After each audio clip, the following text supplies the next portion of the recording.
Dante's Boxing Nation. What's going on, guys?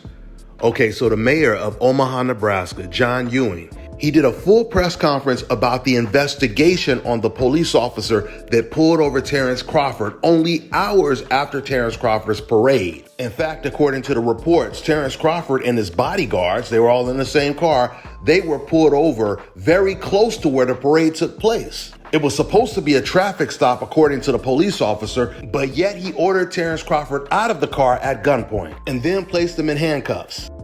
Now, the police report has already surfaced. And remember, the cop, he claims that Terrence Crawford was speeding, but there's nowhere on the police report that even indicates how fast Terrence Crawford was going. So how was the speed measured? He also failed to report that he drew his gun on the person that he pulled over. The best fighter in the world and the man that was just handed the key to the city, he was only inches away from losing his life over an alleged traffic stop. Now that Internal Affairs is on the investigation, we need the body cam footage. We need the surveillance footage. We need to know exactly when he drew his gun. Did he draw his gun as soon as he got out of his car? Or did he draw his gun when he got closer to Terrence Crawford's car? The police officer, he claims that he's seen a gun on the floorboard, but that's not in the police report either. Now, everyone that had a gun that was in the car, they were legally registered gun owners. So at the end of the day, it still does not justify pulling him over at gunpoint. Now, I'm gonna go ahead and play the actual press conference when it comes to what Mayor John Ewing said, but I wanted to point out one thing he started it off with. He said that this was one of the worst moments of his public service career when he woke up the next morning hearing about the Terrence Crawford news. Now, the mayor, he spoke on a lot of things. He had a lot to say in this press conference. You know, he definitely expressed his empathy with what black and brown people go through when it comes to their relationship with police. But at the same time, you could tell he was trying to be politically correct. He was trying to balance out everything that he said. Because at one point, there was one thing that he said that I didn't really like. He says something about teaching people how to conduct themselves when they're being pulled over by the police. And the reason why I didn't like that statement, because when it comes to black people in general, there is nobody in the United States that knows how to conduct themselves better than black people do when they're being pulled over by the police. Because it is common knowledge that a traffic stop can easily end your life. In fact, as a black man, you have a better chance of getting killed by the police than you do getting killed by a criminal. Or actually, let me rephrase that. You have a better chance of getting killed by a regular criminal than a criminal that wears a police uniform. Because when it comes to just regular neighborhood criminals, you could just move out of a bad neighborhood and you don't have to worry about them, right?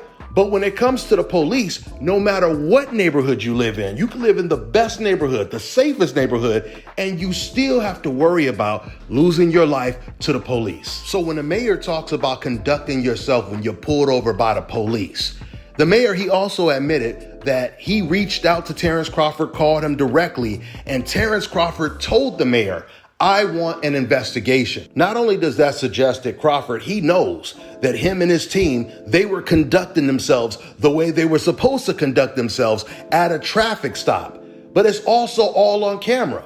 So the more they dig into this investigation, the more we're really going to find out who was out of conduct. Now, and I just noticed there's some other stuff the mayor, he said in this press conference that's got me worried a little bit. I'm starting to wonder if he really has Terrence Crawford's best interest and the people that look like Terrence Crawford when they are in this situation, because he said that they need to teach the citizens that are pulled over by the police if they have a gun in the car, because this is an open and carry state. So if they do have a gun in the car, they need to tell the police officer right away when he comes and pulls them over. Now, first of all, Philando Castillo, that's exactly what he did when he was pulled over by the police, and he still got shot and killed. Then the mayor, he said he wants to do public forums, speak to the public and ask them to give suggestions on solutions when it comes to situations like this. That sounds ridiculous because the chief of police and the mayor, they should already know what to do. And racist police officers, they don't care about suggestions from the public. They need to be held accountable and they need to be held to a higher standard. And there should not be any double standards when it comes to white people being pulled over for simple traffic stops versus black people. Because I can tell you right now, if it was a white celebrity that got treated the way Terrence Crawford did, we would have already gotten news that that police officer was either suspended without pay or he was fired. In fact, they don't even have to be a white celebrity. It could be just any white person. Just like that recent story where the white cop, he pulled a gun on some white kids. He was immediately suspended without pay.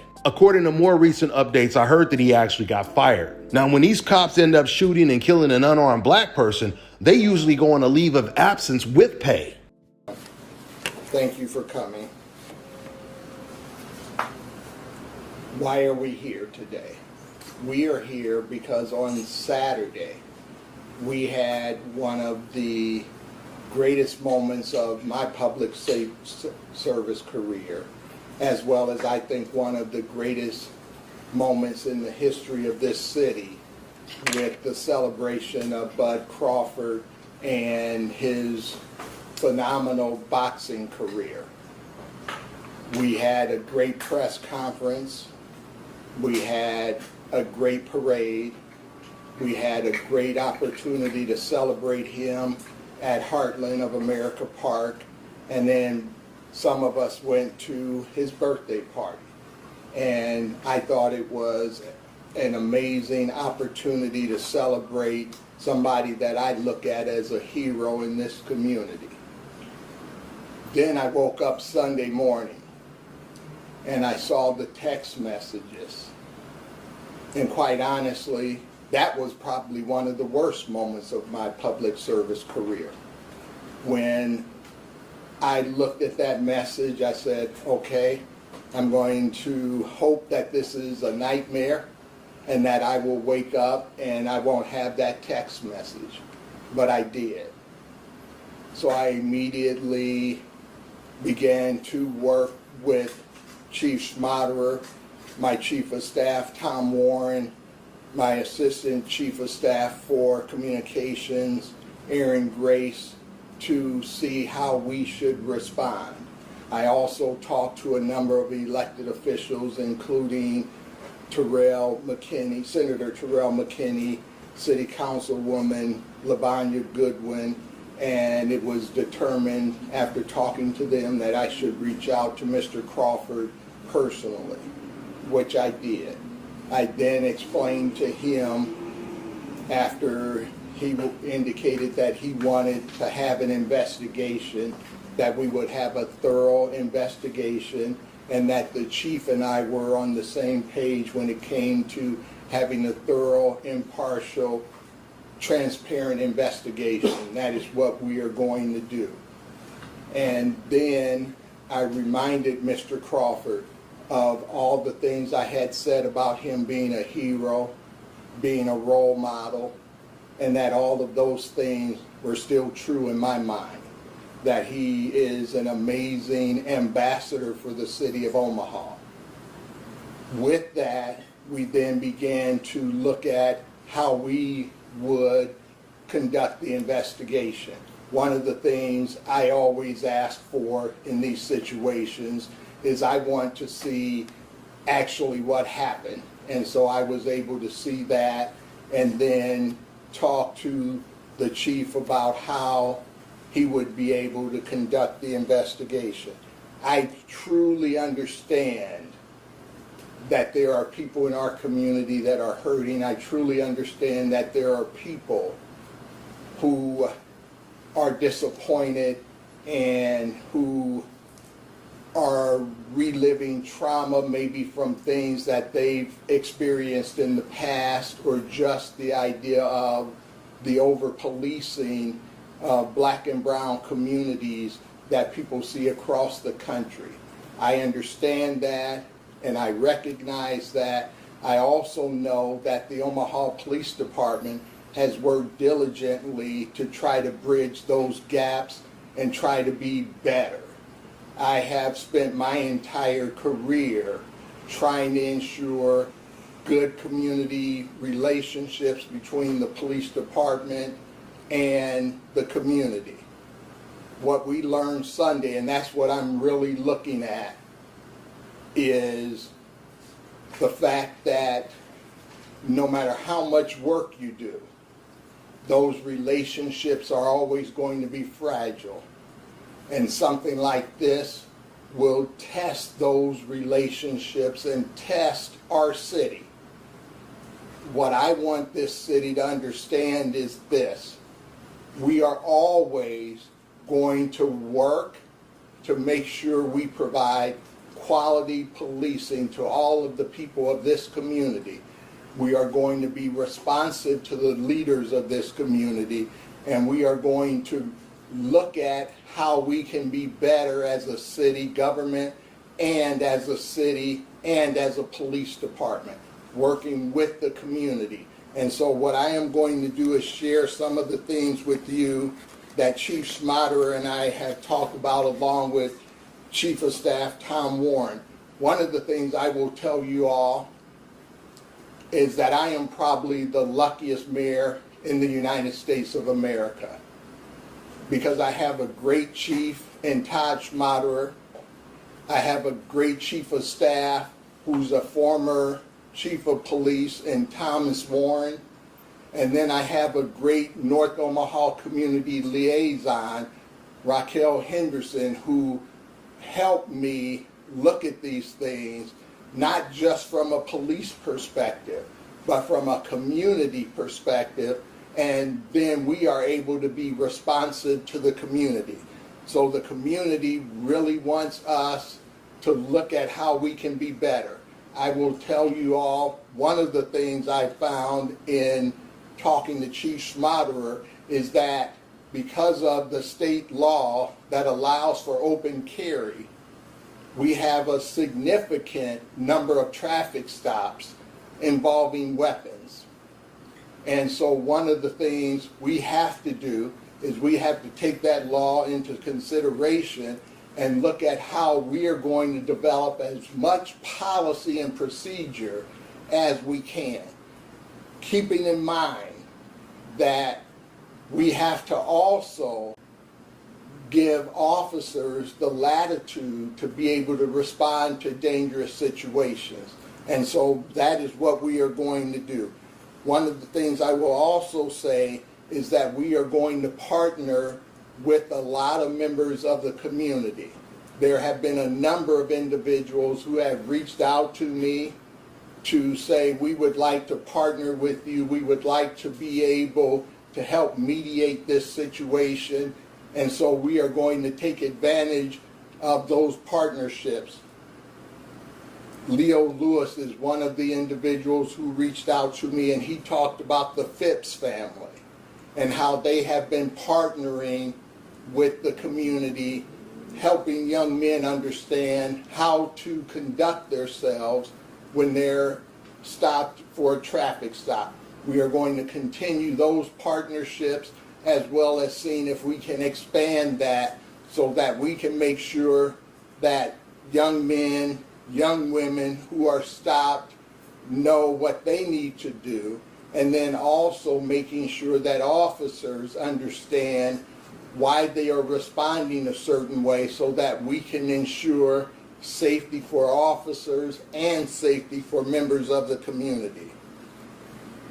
When I say these things, one of the things I want people to understand is I know that just words and statements are not enough. So we are going to look at how we truly can be better. Because if we don't get better, this could happen again, and I don't want to see anyone, regardless of who they are in our community, stopped and having a situation that's very unfortunate. So we are going to look at how we can be better. One of the things we're going to do is we're going to examine what we're currently doing with traffic stops when it comes to traffic stops with weapons involved. Because there's a need to make sure that people understand, first of all, that they need to declare a weapon if they have one.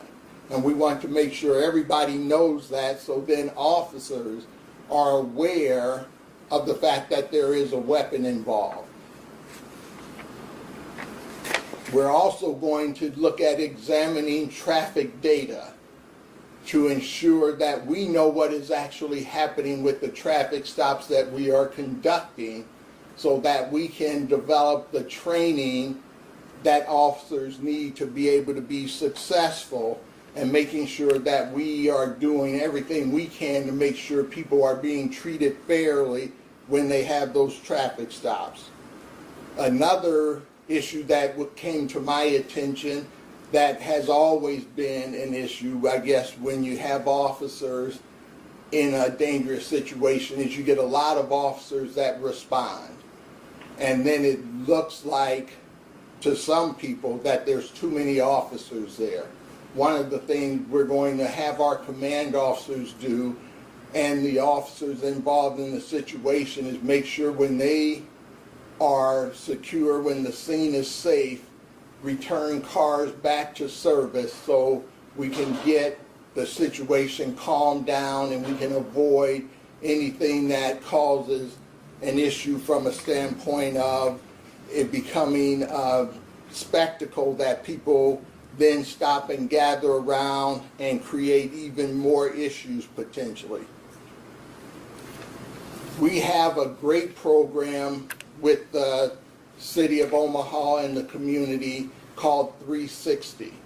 One of the things we're going to do is continue to do everything we can in that meeting, but we want to have other opportunities to work with the community and talk with them and have them be able to give us feedback on what we do. Next Wednesday, Chief Schmaderer and I are going to have an open forum at 360 so that we can hear from the community directly, so that they can give us their thoughts on what we can do to be better. One of the things I will never be afraid of as mayor of this great city is to take input from the people of this community. I've never forgotten in my career that I work for the people of this community and that I need to be responsive to them. So we are going to do that next week. We're going to look at things like more citizen academies so people understand a little bit more about police work and understand the difficulty of the job.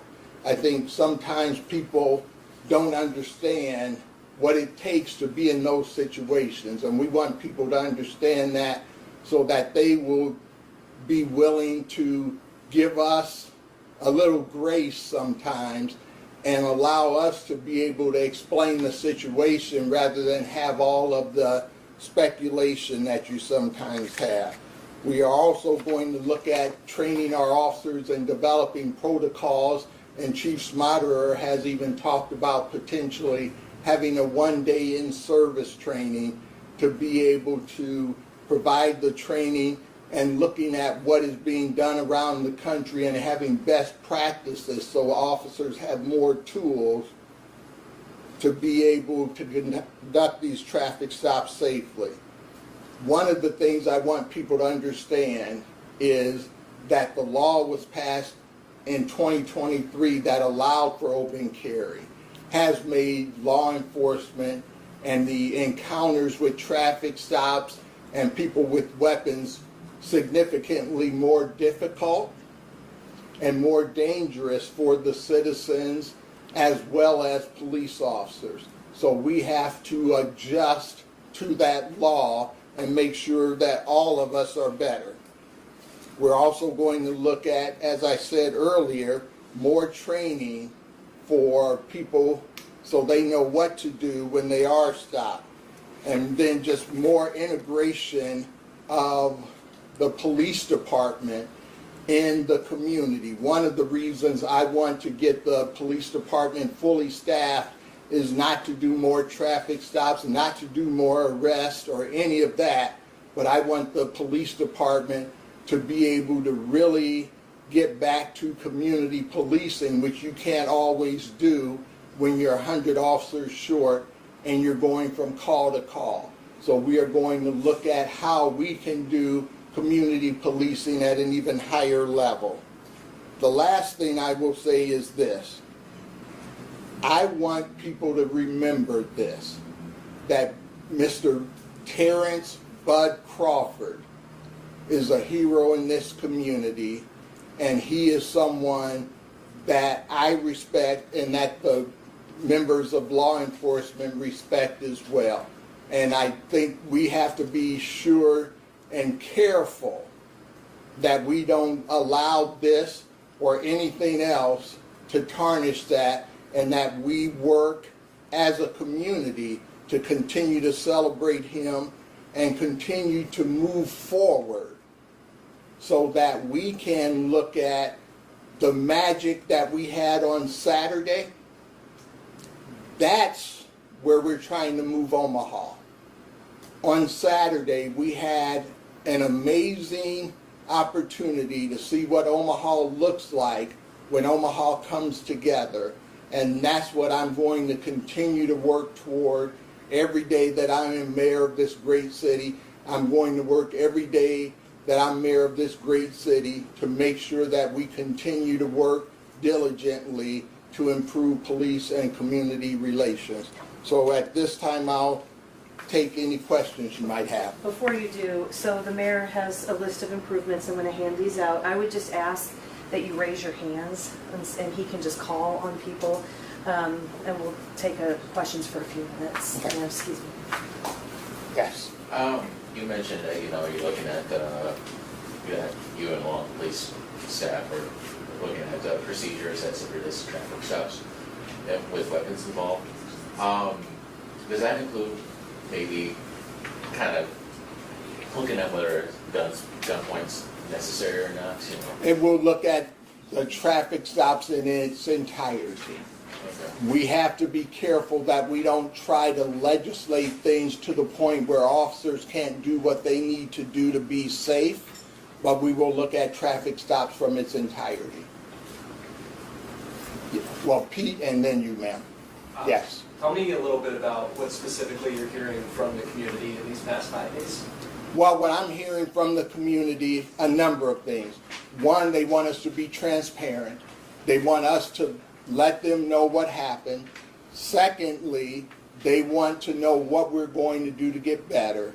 And then one thing I'm extremely grateful for is that they trust me to help make sure that we get things done and we get better.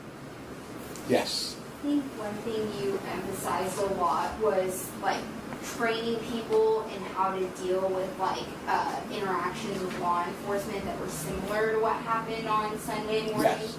But when they did get pulled over, they did everything they were supposed to do, and I think that's part of the frustration, right? Well, here's what I would say. There will be some facts that will come out about the investigation, so I don't want to really say what they did and what they didn't do. Yes. So with a lot of these, it sounds like they're procedural and policy changes that maybe take some time. We've heard a lot from people that are just frankly scared. What do you want to say to those people right now about this process to kind of help regain some of that trust? Sure. One of the things I would say is that this is a higher profile situation because of who was actually stopped. This is something that doesn't happen very often, but there are a number of traffic stops where people have weapons. The thing I would say to people is as soon as that officer gets to that vehicle, declare that you have a weapon so that the officer then is aware of the fact that you have a weapon, and then everything can be addressed from a standpoint of knowledge rather than a standpoint of surprise or something of that nature. I'm not sure who was next. Okay, go ahead. I know you mentioned that you had reviewed what happened with the chief. Does that mean that you had watched the body cam video? I already said that I will not talk about the investigation, so I really don't want to answer that question. Were you next, Cheryl? Yes. Can I have a two-part question here? Sure. You mentioned that you were going to, the reason why you were trying to get to being a fully staffed is so that there could be more community policing. What do you consider as community policing that? Sure, I'll give you some examples. One of the things that I used to do when I was on the police department, we had a program called District Awareness. And so officers would get out of their cars and they would go into the businesses in their district and they would meet the business owners. They would go into the churches in their communities and they would go and have conversations with them. If they saw young people out on the street, they would stop and talk to them. If there was a neighborhood gathering, they would stop and go to that. And so those are the types of things that build relationships, and that's what we would like to do. But when you're going from call to call, it's a lot more difficult to be able to stop and just do some of the fun interacting things that officers really want to do. Second part of my question would be, you're looking at, seems like, procedural policy to change. In California, they have what they call a smart choice program where certain officers only do traffic stops. And so with us having here in Omaha where we have, or Nebraska, where we have the carry concealed permission to do that, would that be something that you might look into, is to having, so maybe it wouldn't be such a complication, is to have officers who are assigned to only do those like traffic stops? One of the things when we're fully staffed is you would have a traffic unit that would be primarily responsible for those things. I don't think you ever, however, want to say, I'd have to look at the program to see exactly how they do it, but I would never want to say to an officer driving down the street, you see a serious violation and you can't stop that person and investigate. So I'd have to see actually how they do their program. Yes. You talked about analyzing traffic data. Could you break that down? What exactly? Sure. What I'm looking at is I'm looking at the opportunity to be able to look at videos. Not me myself, but the police department and their training staff be able to look at videos of traffic stops that have occurred where there were weapons involved to see what actually happened during that traffic stop so we can learn from them. Yes. Can you touch on a little bit about what the current procedure is when a firearm's in a vehicle? That is in part, a big part of the issue is that there's a lot of officer discretion, and you need some of that officer discretion in order to have officers be able to be safe. And so what I would like to do is have them look at it so that they can say, these are things that we can put into procedure without compromising officer safety. So that would be on the training staff and the chief and his senior staff to really develop those things. But some of it is always going to be officer discretion, but there are some things I think that you can do to help mitigate that a little bit. Yeah, just kind of curious to hear from you, whenever you, given your personal and your professional background, whenever you hear an incident, not just this, but just an incident that kind of affects the community, just what can you share from your perspective about just what you think? Sure. From my perspective, I'm going to go back to when I was a police officer, okay? We didn't have the open carry law that is out there today that I believe makes the issue much more difficult for police officers today. So if we saw a weapon in the vehicle, that would have been primarily our initial response to try to keep ourselves safe, to draw our weapons and then make sure we gave loud verbal commands, because it was illegal and it was also a danger to the officer. Now, looking at it today, we have to adjust to that new state statute. And what I want is for officers to be able to adjust to that, citizens to be able to adjust to that, and then be able to have those traffic stops conducted safely so that we don't have to potentially have a confrontation or have a situation where someone could be injured. One more question.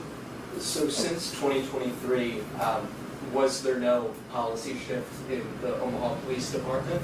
I could not answer that, Pete. I've been mayor for about 130 days or so. I was not mayor in 2023, so I don't know if they made any adjustments or not. What I am saying today is that we are going to make adjustments. Can I just follow up on that? Sure. So then if I was driving in my car with a gun that I legally could have, and a police officer walks up to me, if they see that gun before I announced it, would the procedure be for them to aim their gun at me? And That's what I'm saying, Pete. I don't think they have that kind of analysis where they've looked at that. That would be almost left to officer discretion. And so what I'm trying to do is be able to bring some of that together where we can have procedures while also allowing officers to be able to have their own safety in mind as well. so I'm sorry, can I just ask this real quick? So if somebody was to announce that they had a weapon versus an officer just saying it, you're not sure if there is a different way that they I'm thinking there's a different way because the officer then has knowledge and he or she can be safe. So that's why I emphasize that I would like to see the citizens be able to do their part to stay safe as well. Mayor, last word, why don't you follow up with your message to the community? Sure. I want the community to know that the Omaha Police Department, the City of Omaha, is always going to be responsive when we have an incident that we can learn from. And I believe that's what I want us to understand is this is a learning opportunity for this community. This is a learning opportunity for the police department. This is a learning opportunity for me as mayor. So we've got to learn and we've got to be better in these situations so that we ensure that everybody can go home safely when we have police community interactions. And that is always going to be my number one goal, is to be able to have police officers conduct their business safely and have citizens be able to be safe as well when they encounter a police officer. All right, everybody, thank you very much. Thank you. You can just look at somebody and tell them, like, yo, you're not that guy, buddy. You're not that guy. You can look at me and tell I'm that guy. I was born like this. I was blessed with this. I'm always hungry. Just because I'm world champion, don't stop. The main goal and objective, and that's to keep going. I'm gonna forever keep going, forever keep winning. Just naturally, man. I know how to do this. I born for this. I born for be different. And then you only this area. No, a lot of these fighters just do rapping. I just came off a loss, and I'm down to fight the best. I'm going up to 135 to fight somebody that they think I can't beat, and I'm gonna dominate him. And then I come back down to 30 and beat his ass too. My hunger is always gonna be there. I never get satisfied. I'm not satisfied. My job still isn't done. That's why my job ain't done yet.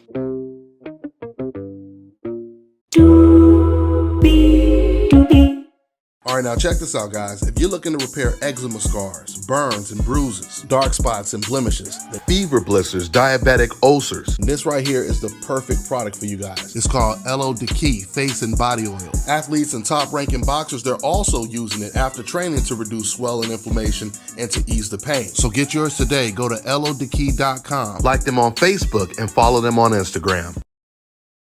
Let me tell you guys about Issa Israel Law Firm. It is a full-service legal practice based in Denver, Colorado, an emerging hub for combat sports and high-altitude training. If you're a fighter inside or outside of the ring and you need a law firm you can trust to fight for you, visit thefighterfirm.com or email help@iilawfirm.com. Legal representation is usually limited to plaintiffs or defendants in Colorado, but iFirm can help anyone in the world with trademarking their business name, logos, and U.S. immigration issues. This brother has been my attorney for a while and helped guide me through all kinds of business and civil issues, so make sure you guys go to thefighterfirm.com.